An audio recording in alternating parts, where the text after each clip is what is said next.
네, 은혜로운 찬송 진심으로 감사함을 드립니다. 다음 주일이 1년 중에 가장 크게 지키는 추수감사주일입니다. 추수감사절을 맞이해서 여러분들이 그냥 몇만 원 헌금하는 것도 중요하지만 진정한 감사로 예배를 드리자. 그래서 여러분들이 몇 주부터 광고 나갔지만 들어오시면서 추수감사절 감사노트 다 받으셨을 거예요. 6일 동안 하도록 됐는데 내일부터 토요일까지 매일 소소한 감사들 읽으시고요. 내가 뭘 감사할 건가 한다면 우리가 감사가 풍성해져서 이번 주 추수감사절에는 풍성한 감사로 하나님께 드려질 줄로 믿습니다. 그래서 여러분들이 추수감사절에 하는 헌금 쌀은요, 우리가 5kg 사역을 통해서 교회 내에 어려움 당한 사람들, 또 교회 밖에 5km 안에 어려움 당하는 이웃 주민들, 또 미자립교회 선교사들 이렇게 도울 거고요. 또 생각하다가 이번에는 IS에 의하여 점령당한 아프가니스탄 사람들이 좀 굉장히 기아에 허덕이고 있습니다. 그래서 아프간에 식량 키트를 보내자 그래가지고요, 5인 가족이 한 달간 먹을 양식이 우리나라 돈으로 15만 원이에요. 그래서 우리들이 힘을 다하여 아프가니스탄에 식량 키트 또 이렇게 힘닿은 데까지 이렇게 돕도록 하겠습니다. 그래서 여러분들이 헌금한 것들이 또 쌀이 그렇게 나간다는 사실을 염두에 두고 의미를 갖고 이렇게 하시기를 바랍니다. 다음 주까지 다윗에 대해서 말씀드릴 텐데요, 오늘 세 번째 주. 그래서 첫째 주에는 모세지요. 네. 모세에 대해서 다음 주까지 말씀드릴 텐데, 모세 첫 번째 주는 모세가 광야에서 40년 방황하다가 하나님의 소명을 받는 장면, 지난주에는 하나님의 음성을 듣는 장면에 대해서 말씀을 드렸습니다. 오늘은요, 특별히 모세가 이스라엘 민족을 이끌고 출애굽을 해서 가나안 땅에 들어갔는데 이 과정이 우리 신앙이 성숙하는 과정과 똑 닮았습니다. 그래서 이 부분을 말씀드리고, 그 다음에 후반부에는 모세가 성품이 너무 많이 바뀌었어요. 그래서 가장 온유한 성품으로 바뀌었는데 온유를 조금 깊은 단계까지 들어가서 말씀을 전하도록 하겠습니다. 여러분, 이스라엘 민족이 출애굽하는 과정을 보면 모세를 통하여 이스라엘 민족 애굽에서 살았습니다.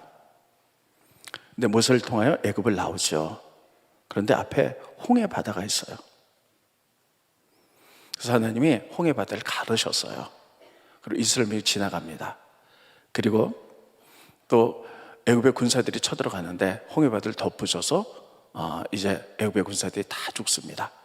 그리고 홍해 바다를 지나서 쭉 가는데, 여러분, 가나안 땅에 바로 들어가면 얼마나 좋겠어요.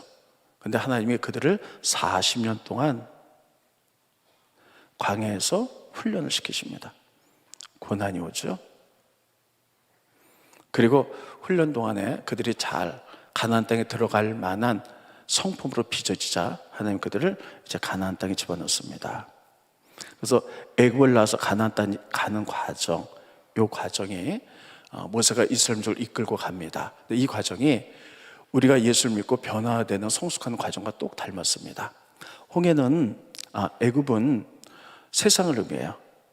우리가 예수를 믿기 전에 죄가 많은 세상에서 살았어요.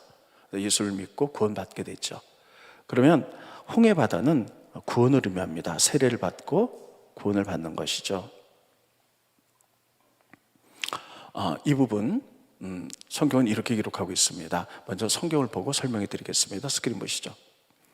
고린도전서 10장 1절로 2절에 보면 홍해 바다를 건너는 것을 세례로 표현하고 있어요. 형제들아, 나는 너희가 알지 못하기를 원하지 아니하노니, 여기는 뭐냐면 너희들이 꼭 알았으면 좋겠다는 거예요. 우리 조상들이 다 구름 아래로 있고 바다 가운데로 지나며 모세에게 속하여 다 구름과 바다에서 세례를 받고, 따라해보겠습니다. 바다에서 세례를 받고. 그게 뭐냐면요, 애굽에서 홍해 바다를 건너서 완전히 나왔다는 거예요. 이것을 세례로 표현해요. 우리가 죄된 세상에서 살다가 이젠 하나님 뜻대로 살겠습니다, 이것을 홍해 바다를 건너는 것과 똑같이 비유하고 있다는 것이에요.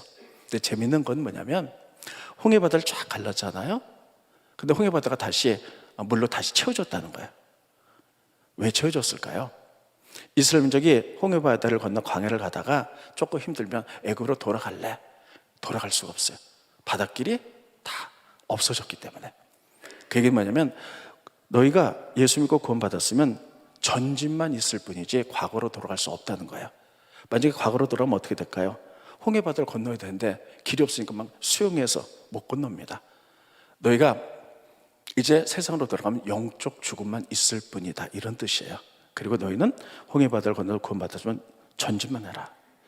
그런데 예수 믿고 구원받았으면 우리는 이런 생각을 합니다. 아, 고생 끝, 행복 시작. 근데 그렇지 않아요. 하나님이 우리에게 축복을 주실 때까지, 가나안 땅에 축복을 주실 때까지 하나님 우리를 축복을 받을 만한 그릇으로 연단시키고 계세요. 그래서 우리는 꼭 저를 비롯해서 여러분 모두 믿음의 사람들은요, 구원받았으면 축복의 그릇으로 빚어집니다. 이스라엘 민족은 40년이 걸렸어요. 이것을 우리는 광야의 훈련 학교라 이렇게 얘기해요. 자, 이렇게 빚어지게 됩니다. 그러니까 여러분, 이게 출애굽기의 과정이 우리가 신앙생활에서 빚어지는 과정과 거의 다 똑같습니다. 아마 지금 이 광야를 지나가는 사람들도 있을 거예요. 많은 고난과 어려움, 이렇게 광야를 지나가죠. 자, 그런데 하나님이 이 광야를 왜 허락하셨을까 하는 거예요. 이거 없으면 참 좋겠는데. 성경은 오늘 본문의 말씀입니다. 그리고 이번 주 암송 말씀이에요.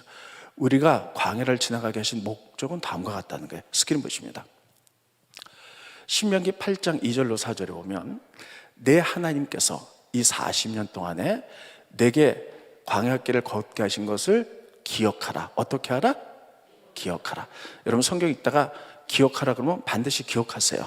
생각하라 그러면 생각하시고요. 봐라 그러면 꼭 보세요.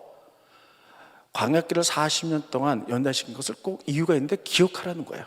그 이유는 첫째, 이는 너를 낮추시며 너를 시험하사 내 마음이 어떤지 하나님의 명령을 지키는지 지키지 않는지 알려하려 하심이라. 첫 번째는 하나님 말씀에 순종하는지 안 하는지 알려하렵니다. 그러니까 광야를 지나게 하는 목적은요, 첫 번째 순종을 배우게 하기 위해서요. 따르겠습니다. 순종. 네. 여러분, 우리가 예수 믿으면 구원받지만요, 축복은 순종해야지 축복을 받는 줄 믿습니다. 순종은 그냥 되지 않아요. 예수님도 고난을 통해서 순종을 배웠다고 말씀하세요. 따라하겠습니다. 예수님도 고난을 통해 순종을 배웠다.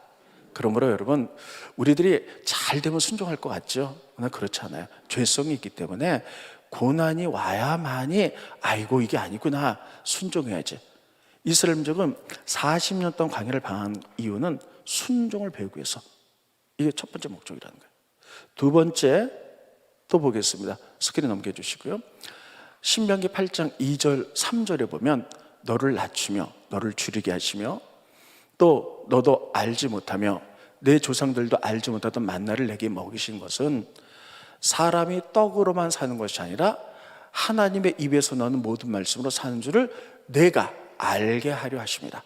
광야를 40년 지나게 하신 것은 하나님 말씀으로 사는 것이다. 따라해 보겠습니다. 사람은 하나님 말씀으로 사는 것이다. 요거 깨닫게 하느라고 이게 40년이 걸렸다는 거예요. 또 성경에 나와 있잖아요. 세 번째는요, 우리를 온전하게 만드는 거예요. 이 목적 때문에 참 이상하죠? 하나님 나 예수 믿고 가만히 두면 다 순종할 것 같아요. 근데 안 그래요. 죄성에서 안 돼요. 다 고난을 통해서 다듬어져야지.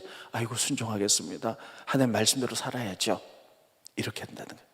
그래서 세 가지 목적, 순종하게 만들기 위하여, 그리고 하나님 말씀대로 사는 거 깨닫기 위해서 말씀으로 사는 거야. 그리고 온전해지기 위해서 이 40년 훈련이 끝나야지 가나안 땅에 들어가서 축복의 그릇으로 빚어지는 거예요. 이것 때문에 40년을 지나게 했다는 거예요. 그래서 40년 동안에 이것을 배우는 기간, 그래서 광야 훈련을 광야 학교 이렇게 얘기합니다. 따라했습니다. 광야 학교. 광야 학교. 여러분, 학교가 뭐 하는 곳이에요? 배우는 곳이잖아요. 근데 여러분, 우리는 이 땅을 살아가면서 참 많은 것으로 배웁니다. 저도 60대 중반까지 살아보니까요, 정말 많은 것을 배웠는데 우리가 배움을 세 가지로 나눌 수 있어요. 첫째는 정규교육, 두 번째는 비정규 교육. 세 번째는 부정규 교육이에요. 세 가지가 있어요. 정규 교육은 뭐냐면 우리들이 학교 다니는 거예요. 예를 들면 초등학교, 중학교, 고등학교, 대학교, 대학원 학교 다니는 거죠. 근데 학교를 다니는 것은 학교 졸업하고 이 땅을 살아가는 동안에 학교에서 배운 거는요, 우리의 삶 속에 통계를 내보니까 약 10%에서 15%밖에 도움이 안 된다는 거예요. 비정규 교육은 뭐냐? 우리들이 이제 전문성을 갖기 위해서 이제 학교를 졸업한 다음에 이렇게 배우는 것들이죠. 가위로 배우는 것들, 예를 들면 세미나, 워크숍, 또 회의, 또 이런 것들을 통해서 우리가 많이 직장에서도 우리가 전문가가 되기 위해서 뭘 배우기도 하고 이렇게 되죠. 이게 우리 인생에 크게 도움이 되는데 이건 한 40%. 부정규 교육은 뭐냐? 이거는요, 이런 정규적인 교육을 통해서 배우는 게 아니에요. 우리가 살아가면서 배우는 것, 살아가면서 관계를 통해서 배우는 것, 고난을 통해서 배우는 것, 이런 것들이 우리가 신앙생활 하면서요, 많은 사람과의 관계를 통해서 배우죠. 하나님과의 관계를 통해서 고난과 역경을 우리가 배워요, 자꾸만. 그래서 우리가 다듬어져요. 이게 우리 인생의 거의 50%, 40%에서 50%를 배우게 한다는 거예요. 그래서 정규교육, 비정규교육, 부정교육을 통해서 우리의 믿음의 인격들이 점점 완성돼 가는 거예요. 여러분, 그래서 우리가 참 신앙생활에서 중요한 것은 우리가 부정규교육, 이런 게 참 중요합니다. 여러분, 우리가 잘 아는 대로요, 요셉 같은 사람, 다윗 같은 사람. 다윗은 이스라엘의 최고의 지도자였어요. 요셉도 애굽의 총리가 된 사람이에요. 근데 이들은 정규교육을 배운 사람이 아니에요. 하나도 배우지 못했어요. 그런데 고난의 단계를 통하여서 그들이 삶으로부터 배우는 거예요. 고난을 통해서 배우고, 그리고 하나님과의 관계를 통해서 자꾸만 배워가지고 그들의 인격이 완성되어서 그들이 하나님 나라의 최고의 리더십이 되었다는 것이에요. 그래서 우리들이 보면 학교 교육도 중요하지만 이 비정규 교육, 모세 같은 사람 보세요. 모세는 정규 교육을 배운 사람이에요. 애굽의 최고의 교육을 배운 사람이에요. 그런데 이것보다도 도움이 된 것은요, 광야에서 하나님과의 관계를 통하여, 이스라엘을 이끌어가는 관계를 통하여 그러니까 다 배운 거예요. 그래서 여러분, 우리가 광야 학교에서 우리가 신앙생활 하면서요, 우리 부정규 교육을 통해서 배워요. 그러면 부정규 교육을 통해서 어떻게 배워가는지 요셉을 통해서 여러분께 말씀을 드리도록 하겠습니다. 자, 요셉 볼게요. 요셉은 학교 훈련을 배운 사람, 학교를 한 번도 다녀본 적이 없는 사람이에요. 이걸 통해서만 그가 배워서 애굽의 총리가 됩니다. 하나님은 요셉을 애굽의 총리로 세울 계획이 있으셨어요. 그래서 이스라엘을 구원하려고 계획하고 계셨어요. 그래서 그를 이제 고난이란 환경을 통해서 배우게 만드십니다. 자, 요셉은 아버지가 야곱이에요. 12아들들이 있었어요. 그런데 아버지가 요셉을 너무너무 사랑해요. 그래서 편애합니다. 그래서 일도 시키지 않고 채석옷을 입혀요. 그러니까 이 요셉은요, 아버지의 지극한 사랑을 받으면서 또 막 하나님 주신 꿈을 꾸고 막 이러다 보니까요, 자기도 모르게 교만해지는 거예요. 그래서 일도 하지 않고 형들이 하는 것을 잘못한 건 아버지가 고자지르고 막 이러죠. 그러니까 형들이 요셉을 너무너무 싫어하는 거예요. 시기심이 대단해요. 그런데 어느 날 그 형들이 도단성에 양을 이제 기르러 갔습니다. 아버지가 요셉에게 형들이 양을 잘 기르는지 보고 와라. 그래서 도단에 갔더니요, 형들이 벌써 이렇게 얘기한 거예요. 야, 저 꿈꾸는 자가 오는데 아버지 편애를 받고 우리를 무시했지. 그냥 둬서는 안 된다. 저를 죽이자. 그리고 물 없는 깊은 웅덩이에 빠뜨렸어요. 웅덩이에 빠져서 막 살려달라고 그러죠. 근데 위에서 형들이 하는 얘기가 들리는 거예요. 야, 우리 요셉 죽이자. 그러니까 루벤이라는 형이 죽이면 뭐하냐, 애굽의 노예로 팔자. 그래서 그가 애굽의 노예로 팔려갑니다. 더 내려가는 거죠. 그 당시에는 한 번 노예는 평생 노예예요. 그래서 애굽의 시대장 보디발 집에서 노예 생활을 하는데 그의 아내가 이 요셉이 아주 예쁘게 생겼던 것 같아요. 이 총각한테 자꾸만 유혹을 하는 겁니다. 하룻밤만 같이 자자. 근데 요셉이 거부를 해요. 자꾸만 거부를 하니까요, 그 보디발의 아내가 분노를 느껴가지고 누명을 씌워요. 그래서 이 청년이 나를 겁탈하려고 그랬다. 그래가지고 그를 감옥에 집어넣어요. 더 낮아지는 거예요. 그러다가 그가 총리가 되죠. 이제 여러분, 요셉은 아버지의 사랑을 받던 아들에서 하나님이 그를 총리로 오르기 위해서 광야 학교를 훈련시켜요. 부정교육을 통해서. 그래서 웅동에 들어갔다가 노예가 됐다 감옥에 들어가요. 여러분, 이 과정을 보통 사람 같으면 어땠을까요? 웅동에 들어가 총리이 나를 죽이려고 해서 노예로 팔려갔다. 그렇다면요, 원망하고 불평하고 내 인생이 꼬인 것은 누구 때문이야? 형들 때문이야? 내 부모 때문이야? 부모가 가난해서 때문이야? 어쩌고 저쩌고. 노예로 가면 한 번 되면 평생 노예예요. 그러면 어떻게 될까요? 끝이 안 보여. 내가 이러려고 태어났나? 죽도록 고생만 하려고? 타락하기도 하고, 심지어는 자기 생명을 끊기도 하는 이런 비참한 일들이 벌어지죠. 그런데 여러분, 요셉은 여기서 배우는 거예요. 낮아질 때, 감옥에 있을 때 따라했습니다. 고난이 올 때 우리는 늘 하나님께 물어야 된다. 하나님, 이것을 통하여 저에게 무엇을 가르치려고 하십니까? 네, 웅동에 빠졌을 때 하나님과의 관계가 없었다면요, 계속 그랬어요. 원망하고 불평하고 막 그랬을 거예요. 근데 웅동에 빠져가지고 하나님, 이 고난을 통해 나에게 무엇을 가르치려고 하십니까? 묻는 거예요. 자, 웅동에서 뭘 가르치려고 했을까요? 총리가 되기 위해서는 교만을 깨트리는 거예요. 그래서 겸손을 배우는 시간이에요. 겸손하지 않고 하나님께 쓰임받을 수가 없기 때문이에요. 그러다가 또 노예로 팔려갔는데 이 노예를 생활하면서요, 또 얼마나 비참해요. 그런데 주인 여자가 자기를 막 유혹해요. 그냥 한번 유혹에 넘어가 주면 노예에서 해방될 수도 있고 재산을 얻을 수도 있어요. 근데 끝까지 믿음을 지키는 거예요. 하나님이 여기서 뭘 훈련을 시키는 걸까요? 따라했습니다. 거룩과 순결을 훈련시키는 거예요. 하나님 거룩한 사람을 들었으는 줄 믿으시기 바랍니다. 이 고난이 올 때, 세상에 유혹이 올 때 노예생활 하면서 하나님, 이 유혹 앞에서 저에게 무엇을 가르치려고 합니까? 만약에 그가 눈 질끈 갖고 한번 타락을 했다면요, 이대로 끝날 수도 있어요. 그런데 거룩을 지켜나가는 거예요. 그러니까 하나님이 여기서 이 거룩의 학교를 지나가게 만드는 거예요. 끝까지 순교를 지켜나가는 거예요. 여러분, 하나님이 들어쓰시는 사람은요, 깨끗한 사람이에요. 우리가 집에 손님이 왔을 때 아무리 고급 그릇이 있다 할지라도요, 거기 오물이 묻어 있으면 거기다 음식을 담아낼 수가 없어요. 그걸 깨끗이 씻든지, 그것이 안 되면 싼 그릇이라 할지라도 깨끗한 그릇에 음식을 담아내는 거예요. 하나님은 거룩한 사람을 들었은 줄 믿으시기 바랍니다. 그래서 거룩을 배우는 거예요. 또 그러다가 감옥에 갔어요. 진짜 인생이 밑바닥까지 간 거죠. 그 하나님이 이 감옥에서 무엇을 가르치려고 하는 걸까? 자, 감옥에 들어갔는데 누가 들어왔느냐? 떡 맡은 관원장, 술 맡은 관원장이 들어왔어요. 떡 맡은 관원장, 술 맡은 관원장은요, 그 당시에 전 세계가 가장 큰 나라 애굽의 왕의 정치 1번지에 있는 사람들이에요. 옛날에는 왕들이 절대 권력을 가졌잖아요. 근데 그 왕들을 죽이려면요, 음식에다가 술에다가 독약을 타서 죽였어요. 그래서 왕들이 먹을 때는 기미상궁들, 우리나라도 조선시대 때 기미상궁들이 있잖아요.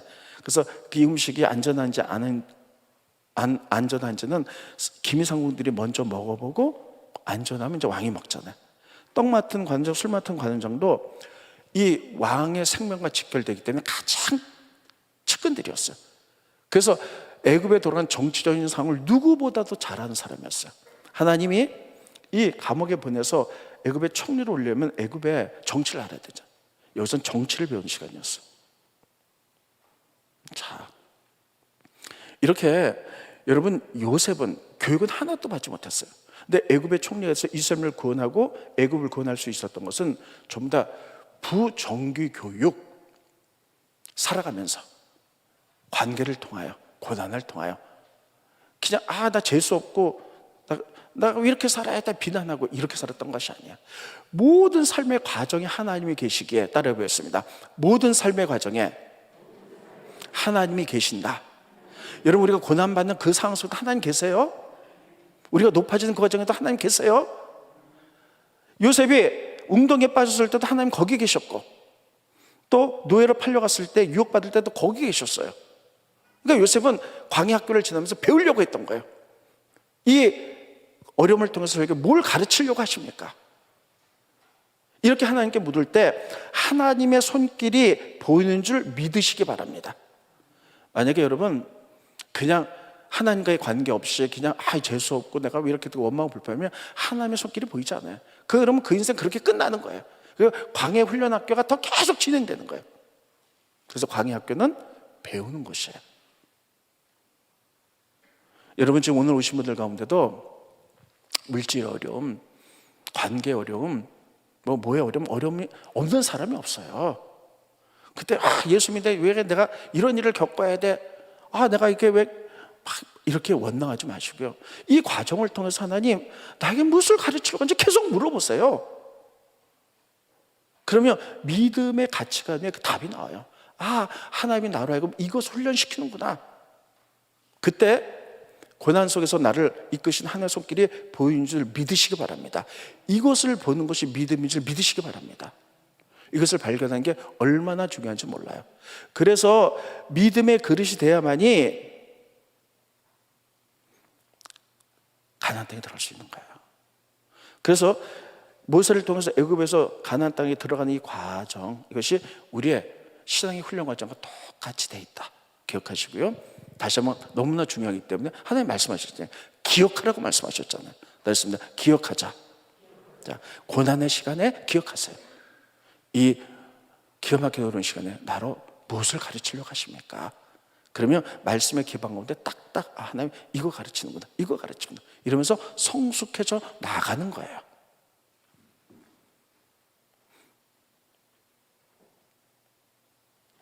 두 번째, 모세는요 성품이 정말 예수의 성품으로 바뀐 사람이에요. 그래서 전 세계 사람 가운데 가장 온유한 사람이 모세다, 이렇게 표현하고 있습니다. 스크린 보십니다. 네. 민수기 12장 3절, 이 사람 모세는 온유함이 지면의 모든 사람보다 더했다. 그러니까 모세는 이 지상의 사람 가운데 가장 온유했다는 거예요. 따르십니다. 온유. 네, 온유. 그럼 이 온유가 뭘까 하는 거예요? 부드러운 거. 사람들 보면 이렇게 부드러운 사람들이 있어요. 딱딱한 사람도 있고요. 근데 저는 천성적으로 부드러운 사람으로 태어났어요. 부드러운 사람으로 태어났어요. 그럼 이게 온유인가? 부드럽고 착한 게 온유인가? 아니에요. 저도 부드럽고 착하긴 해도요, 내 마음속에 죄성이 있어요. 누가 뭐라 그러면 훅 올라오죠. 참는 것 뿐이에요. 안 하는 것 뿐이에요. 그걸 온유라고 말하지 않아요. 천성적으로 하나님 주신 성품 뿐이에요. 그럼 온유는 뭐냐면 따라서 프락시스, 그는 뭐냐면 변화된 기질이에요. 변화된 기질은 뭐냐면, 프락시스는 뭐냐면 야생마 있잖아요. 야생마를 길들여서 그 주인의 말을 잘 듣는 그냥 말이 되는 거예요. 야생마는 보면요 막 펄쩍펄쩍 돼요. 그래서 야생마를 길들이잖아요. 그래서 그냥 당근과 채찍으로 길들여요. 그래서 잘 길들여지면요 이제 주인이 올라타도 변화 안 하고 가자 그러면 가고 서라 그러면 서요. 이렇게 야생마가 길들여서 주인의 말을 잘 듣는 말이 된 것을 프락시스, 변화되는 것을 온유라고 얘기를 하는 거예요. 자기 성품이 변화되는 거죠. 근데 여러분, 모세는 가장 혈기가 많은 사람이었어요. 근데 그는 하나님의 성품으로 훈련과 연달아서 변화된 사람이에요. 그래서 따라했습니다. 온유는 훈련을 통해서 배우는 것이다. 예수님이 이렇게 말씀하셨어요. 나는 온유하고 겸손하니 나의 멍에를 메고 내게 와서 어떻게 하라? 배워라.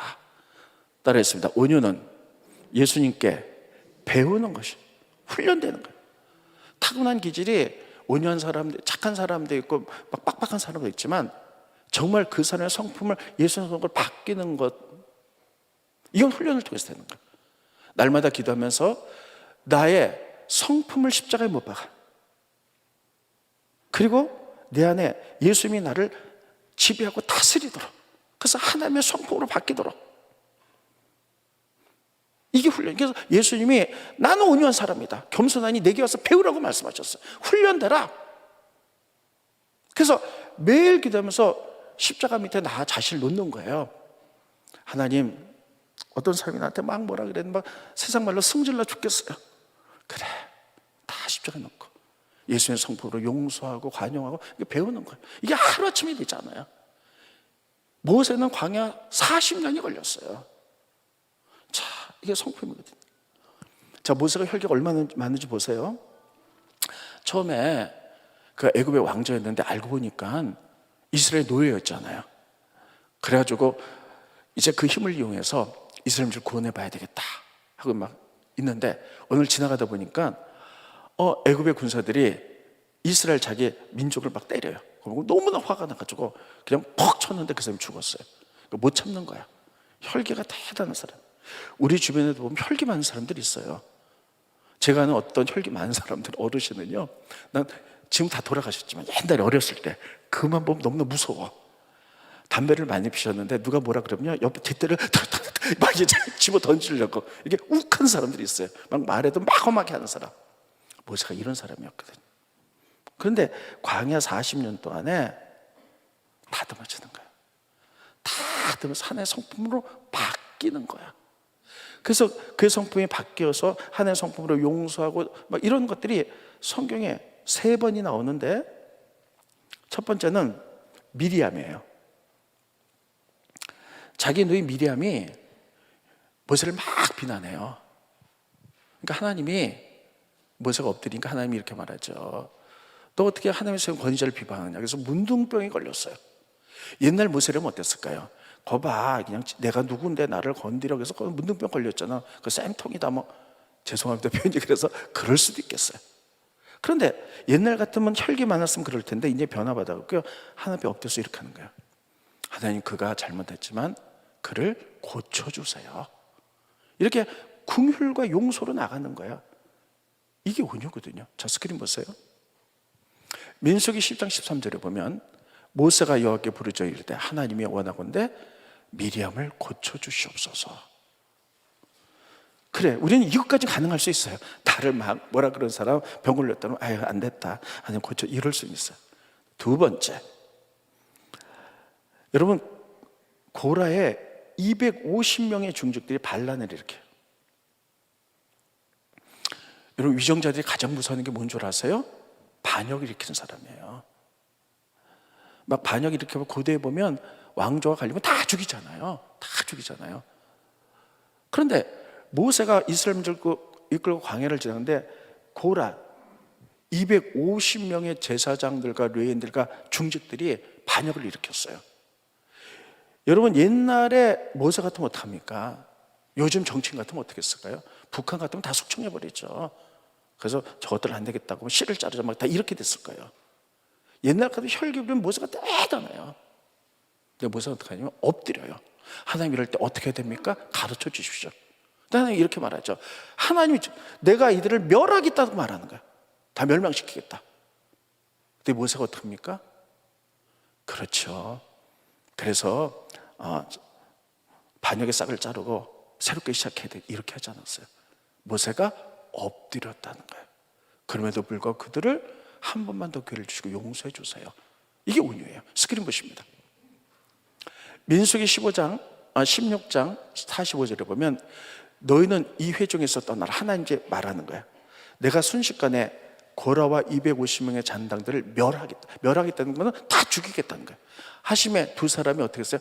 잘 됐습니다, 옳은 결정입니다, 하나님의 공의의 박수를 보냅니다, 이러지 않으셨어요. 모세 아론이 엎드렸다. 여러분, 이거 쉬운 일 아니에요. 이건 쉬운 일 아니에요. 이거 정말 어려운 일인데, 하나님의 성품으로 성품이 바뀌지 않으면, 나를 날마다 십자가에 못 박고 하나님의 성품이 나를 다스리지 않으면 이게 될 수가 없는 일이에요. 이게 온유예요. 세 번째, 광야가, 이스라엘 민족이 광야를 지나다가 시내산에 산에 부르세요, 그를. 그래서 이제 시내산에 올라가서 모세가 십계명을 받죠. 근데 이스라엘 민족이 시내산 밑에서 모세를 기다리는데 하루 이틀 30일 40일째도 내려오지 않으니까 그들이 두려운 거예요. 그래서 우리에게 신을 만들어 달라. 그래서 아론이 금송아지 우상을 만들었어요. 거기 막 절을 하는 거예요. 그러니까 산 위에서 하나님과 모세가 보니까 너무 기가 막힌 거예요. 그래서 하나님이 이렇게 말씀하시죠. 모세야, 저 목이 뻣뻣한 민족을 봐라. 40일을 참지 못하고 저희가 우상을 섬기니 내가 저를 진멸하겠다. 그리고 새로운 민족을 만들어서 너로 이끌어가게 하겠다는 거예요. 이게 하나님의 공의거든요, 잘못한 거. 근데 모세가 어떡합니까? 엎드리는 거예요. 용서해 주세요. 민족을 죽이시려거든 제 생명과 바꿔주세요. 민족의 죄와 자기 생명을 바꾸는 기도를 하면서 이게 온유함이에요. 스크린 보십니다. 출애굽기 32장 32절에 보면 그러나 이제 그들의 죄를 사하여 주시옵소서. 그렇지 아니하시면 원하건대 주께서 기록하신 책에서 내 이름을 지워져 버리십시오. 민족의 죄와 구원과 자기 생명과 맞바꾸는 거예요. 옛날 같으면 어림도 없어요. 하나님 맞습니다, 잘하셨습니다, 그게 하나님의 공의죠, 그렇게 하셔야죠, 이렇게 했는데 지금 다 바꾸는, 이게 온유예요.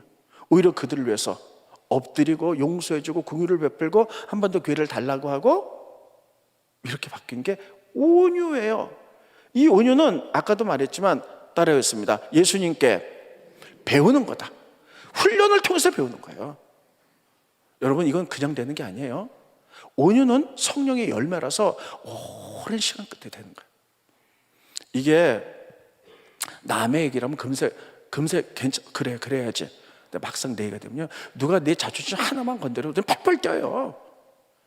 이거 쉬운 일이 아닙니다. 그래서 광야 학교를 지나가서 우리가 배움으로 말미암아 훈련되어서 믿음의 그릇이 되는 자에게 하나님은 리더십으로 세우는 거예요. 그래서 훈련되지는 거예요. 자, 그러면 조금 더 깊게 들어가 볼게요. 온유는 그러면 변화된 성질, 변화된 기질, 그래서 용서하고 품고 긍휼을 베푸는 것. 그럼 온유는 분노하지 않는 건가? 성질 부리지 않는 건가? 아니요. 온유한 사람은 때로는 분노를 해요. 근데 뭐에 대해서 분노하냐? 하나님의 일에 대해서만 분노하는 거예요. 이게, 자, 잘 들으셔야 돼요. 그 온유한 사람은 하나님께 성품으로 변화받은 온유한 사람은 무슨 일이 와도 그냥 아유 하나님 용서해, 이렇게만 하는 건가? 아니요. 때로는 온유한 사람도 분노할 줄 알아야 돼요. 그 분노는 뭐냐? 자기 자신에 대해서는 분노하지 않아요. 누가 자기 자존심을 건드렸다. 요즘 누가 자기 자신을 건드리면 막 팔팔 뛰잖아요. 복수하려고 그러는데 거기에 대해서 나는 이미 죽었어. 거기서 분노하지 않아. 그러나 누가 하나님의 이름을 모욕했다, 하나님의 영광을 욕했다, 여기에 대해서 의분을 일으키는 거예요. 이것을 온유라 그러는 거예요. 이것도 온유예요. 근데 요즘 우리는 어떻습니까? 누가 교회 욕해도 하나님 욕해도 그냥 못 듣는 척해요. 귀찮으니까. 그런데 누가 내 얘기 한마디만 했다 그러면 눈에 불을 켜고 가서 그냥 막 난리 치잖아요. 이건 전혀 온유한 모습이 아니에요. 모세, 다윗, 저는 그래서 제일 온유한 사람이 예수님이고요, 두 번째 모세고 세 번째 다윗이라고 생각해요. 다윗도 대단히 온유한 사람인데 누가 자기 자신에 대해서 살 땐 다 죽어요. 근데 하나님에 대해서 모욕할 때는요, 분노가 막 살아나서 하나님의 영광을 지켰던 사람이에요. 그래서 여러분 다윗에게 뭐라 그러냐면 하나님이 내 마음에 합한 자라 그러는 거예요. 이 부분 사무엘상 17장 통해서 이렇게 말씀드릴게요. 잘 들으세요. 이스라엘 초대왕 사울이 실패했어요. 그래서 하나님이 사무엘을 통해서 이새의 집에 가라, 그의 아들들에게 기름 부어서 왕으로 삼으라 그랬어요. 그래서 이제 사무엘이 가죠. 그래서 아들들 모아봐라. 그랬더니 이새 아들 첫 번째 엘리압이 나타나요. 너무 잘생겼어. 키도 크고. 그래서 내가 사람 볼 눈이 있어. 확실히 얘가 왕감이하고 기름 보려고 하는데 하나님이 아니라는 거야. 너 외모 보지만 나는 중심 보는데 얘는 중심이 하나님 중심이 아니라는 거예요. 스크린 보시죠. 사무엘상 16장 7절, 여호와께서 사무엘에게 이르시되 그의 용모와 키를 보지 마라. 내가 이미 그를 버렸다. 내가 보는 것은 사람과 같지 아니하니 사람은 외모를 보거니와 나 여호와는 중심을 보느니라. 따라서 하나님은 중심을 본다. 이 중심이 뭐냐? 그 심령을 본다는 거예요. 그 심령이 어땠길래? 엘리압도 하나님 믿었어요. 근데 놀랍게도 변화된 성품을 갖지 못했어요. 리더급이 아니에요. 하나님 믿었지만 중심이 아니라는 거예요. 쭉 내려가다 다른 아들들 다 아니에요. 근데 어린 다윗 보니까요, 하나님 딱 보더니 얘가 왕감이라는 거예요. 그래서 그에게 기름 뭐라, 그래서 미래의 왕으로 삼았죠. 다윗에게는 하나님 중심이 있었어요. 그러면 엘리압은 중심은 떠나 있었고 다윗은 중심 하나님께 가 있었던 그 얘가 어디가 나오냐? 도대체 다윗은 어떻게 중심이 하나님께 가 있었고 하나님 마음이 합한 자였고 엘리압은 왜 아니었을까 하는 게 사무엘상 17절 그 다음에 나와요. 근데 우리는 그냥 스토리 성경을 보면서 요것 따로 보니까 이해를 못할 뿐이에요. 그 다음에 보면 어떤 얘기가 나오냐, 이제 이거에 대한 예를 드는 거예요. 어떤 얘기가 나오냐, 골리앗이 쳐들어왔어요. 블레셋에 골리앗이 쳐들어왔거든요. 키가 크고 막 이러니까 1대1로 싸우자 하니까 다 도망가는 거 무서워서 이 골리앗이 하나님을 모욕해도 거기는 제사장, 장군들, 왕들도 무서워 벌벌벌 떨고 아무 찍소리도 못해요. 그런데 이스라엘 나라는 전쟁 나가면 20세 이상의 나이의 사람들만 나가거든요. 그래서 다윗의 형님 엘리압이 전쟁에 나갔어. 그리고 동생들도 3명 이제 나갔어.